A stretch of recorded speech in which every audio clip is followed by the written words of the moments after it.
Il ladro attacca a colpi di martello, loro rispondono a suon di proiettili a vernice. Uno scontro a dir poco singolare, siamo a Castelfranco, frazione Sant'Andrea. Per ben 5 volte nell'ultima settimana la sede della locale associazione sportiva dilettantistica Paintball viene presa di mira dai ladri. Di notte entrano e fanno razzia di ciò che trovano nel punto di ritrovo per decine e decine di appassionati delle simulazioni belliche. Una situazione esasperante che ha infine spinto il presidente dell'associazione ed alcuni soci ad appostarsi in zona di notte in puro stile militare per cogliere il colpevole con le mani nel sacco, e così è stato. Lui, per dimenarsi, aveva un martello che recava la scritta parrocchia e ha cominciato a vincolarsi con questo martello fino a che ha colpito 2 di noi, e me sulla mano e un altro ragazzo sull'anca. A quel punto uno di noi con il marcatore da paintball ha cominciato a tenerlo fermo sparandogli addosso palline di vernice.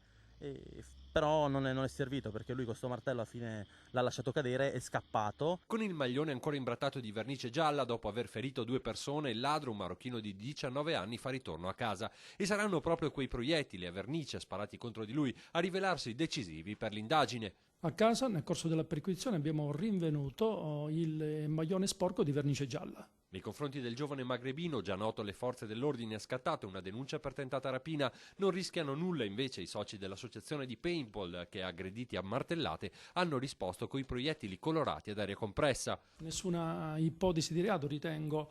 Il Presidente non risponde di nulla, in quanto il marcatore non è altro che un simpatico, divertente gioco di guerra, ma per noi in questo caso è stato molto utile.